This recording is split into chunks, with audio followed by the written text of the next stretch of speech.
السلام علیکم ورحمۃ اللہ وبرکاتہ۔ محترم ناظرین، آج کی اس ویڈیو کے ذریعے ہم آپ کو عورتوں کی نماز کے کچھ ضروری مسائل بتائیں گے۔ عورتوں کے لیے ضروری ہے کہ وہ تکبیر تحریمہ کے وقت ہاتھوں کو کانوں تک نہ اٹھائیں بلکہ مونڈھوں تک اٹھائیں،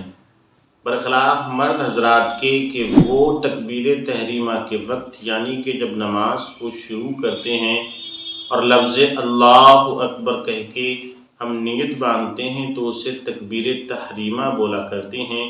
تو مرد حضرات کے لیے حکم یہ ہے کہ وہ تکبیر تحریمہ کہتے وقت اپنے ہاتھوں کو کاندھوں تک نہ اٹھا کر کے بلکہ کانوں تک اٹھائیں، اور خواتین اپنے ہاتھوں کو کانوں تک نہ اٹھا کر کے کاندھے تک اٹھائیں۔ اس کے علاوہ ایک فرق اور سماعت کیجئے گا، وہ یہ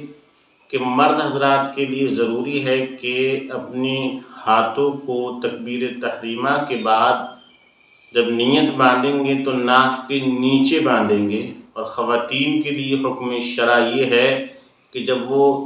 نیت باندھیں تو اپنے ہاتھوں کو سینے پر بائیں ہاتھ کو رکھیں چھاتی کے نیچے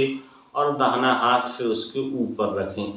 یہ نیت باندھنے کے اندر فرق ہے۔ اسی طریقے سے خواتین کے لیے حکم شرع یہ ہے کہ جب وہ رکوع میں جائیں تو بہت زیادہ اپنی پیٹھ کو سیدھا نہ کریں اور اپنے ہاتھوں سے اپنے گھٹنوں کو بہت زیادہ مضبوطی سے نہ پکڑیں بلکہ صرف اتنا جھک جائیں کہ ان کے ہاتھ ان کے گھٹنوں تک پہنچ جائیں، برخلاف مرد حضرات کے کہ ان کے لیے ضروری ہے کہ وہ اپنی پیٹھ کو سیدھا رکھیں اور اپنے ہاتھوں سے اپنے گھٹنوں کو مضبوطی سے پکڑے رہیں۔ تو خواتین کے لیے خاص طور سے اس میں تھوڑا فرق ہے کہ وہ اپنے ہاتھوں کو صرف گھٹنوں تک پہنچا دیں، اتنا جھک جائیں، ان کے لیے یہ کافی ہے۔ اسی طریقے سے سجدے کے اندر بھی کچھ تھوڑا سا فرق ہے۔ خواتین کے لیے حکم شرع یہ ہے کہ جب وہ سجدہ کریں تو بہت زیادہ سمٹ کر کے کریں، یعنی کہ بازو جو ہوں ان کے وہ اپنی کروٹوں سے ملا دیں، کروٹوں کو ران سے ملا دیں اور ران کو پنڈلیوں سے اور پنڈلیوں کو زمین سے ٹچ کریں، اور اپنے دونوں پیروں کو سیدھی سمت نکال دیں، سیدھی جانب نکال دیں، بائیں پیر پر بیٹھ کر سجدہ نہ کریں۔ اسی طریقے سے خواتین کے لیے ضروری ہے کہ جب وہ اتحیات پڑھیں قاعدے میں بیٹھیں تو بائیں پاؤں پر نہ بیٹھیں بلکہ دونوں پیروں کو سیدھی طرف نکال دیں اور بائیں سریر پر بیٹھ کر کے قاعدہ کریں، اتحیات پڑھیں، برخلاف مرد حضرات کے کہ ان کے لیے ضروری ہے کہ وہ بائیں قدم پر بیٹھیں اور سیدھا قدم کھڑا رکھیں کہ اس کی ساری انگلیاں زمین سے ٹچ ہوں۔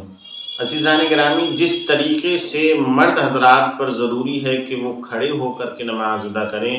خواتین کے لیے بھی ضروری ہے کہ وہ کھڑے ہو کر کے نماز ادا کریں، برخلاف اس کے کہ کوئی شرعی مجبوری ہو کہ وہ کھڑی نہ ہو سکیں تو ان کے لیے اسی قدر رخصت بھی رکھی گئی ہے۔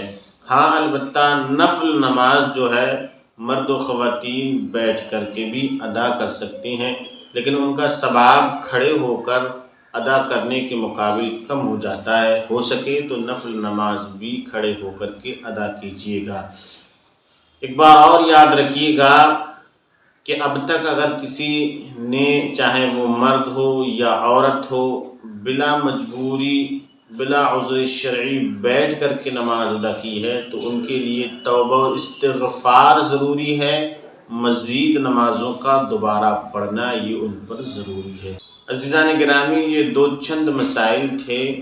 خواتین کے لیے، خاص طور سے ان کی نماز کے مخصوص مسائل تھے۔ آپ خود ان پر عمل کریں اور اپنی خواتین کو ان کی نماز کے تعلق سے ضروری مسائل نماز ادا کرنے کا صحیح طور و طریقہ بتائیں۔ السلام علیکم ورحمۃ اللہ تعالی وبرکاتہ۔